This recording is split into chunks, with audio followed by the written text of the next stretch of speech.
Uudised eetris ja stuudios Rohke Debelak. Eesti Kaitseväe korraldatav rahvusvaheline suurõppuse Siil on maailmas aset leidnud poliitiliselt murranguliste arengute tõttu läbi tegemas ka olulisi muudatusi. Suurõppuse Siil on ümber nimetatud suurõppuseks Deal. NATO juhtriik USA on senisest enam diilidele tugineva poliitilise agendaga ja diilide tegemise oskust on vaja lihvida kõikidel NATO liikmesriikidel. Nii riiklik tasand, sõjalise juhtkonna tasand kui ka üksikvõitleja peab olema valmis vastasega senisest enam diili tegema, mitte ainult kõigest jõust agressorile vastu astuma. Maailma suurvõimud on alati diile teinud ja seda peavad harjutama ka väiksemad riigid, kes seni kõikvõimalikele diilidele on viltu vaadanud. Rahvusvaheline suurõppus Deal 2025 kestab esialgu 10 päeva, aga kui õnnestub teha soodne diil, siis 2 päeva.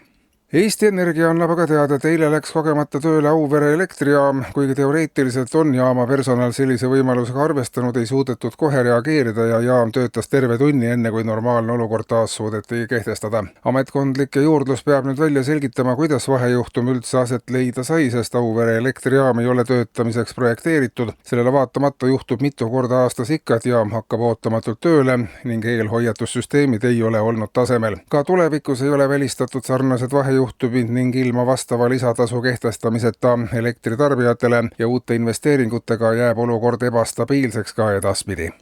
Riigikogu fraktsioonide eilsel kuluhüvitiste kasutamisalasel nõupidamisel arutati välja kujunenud olukorda. Üheks suuremaks probleemiks kuluhüvitiste juures on rahvasaadikute sõnul see, et kuluhüvitised tegelikult ei kulu. Kulutad küll ära, aga järgmine kuu on jälle sama summa tagasi, nagu midagi poleks olnud. Kuluhüvitised tuleb üle vaadata, sest nende nimetus ei vasta sisule. Paljud rahvasaadikud märgivad, et ideed hakkavad otsa saama, kuidas kuluhüvitisi ära kulutada ja nendega tegelemine nõuab järjest suurem osa nii tööst kui vabast ajast. Kuluhüvitised on tegelikult kulutamatud, lõppu ei ole näha ja see on nagu otsatu kosk, millega ei ole võimalustki võidelda. Üksikutel rahvasaadikutel on õnnestunud kulutamisega kuidagi toime tulla, kuid siis on maksumaksjad jälle selle eest hoolitsenud, et uued summad peale tuleks ja kogu karussell algab jälle otsast peale.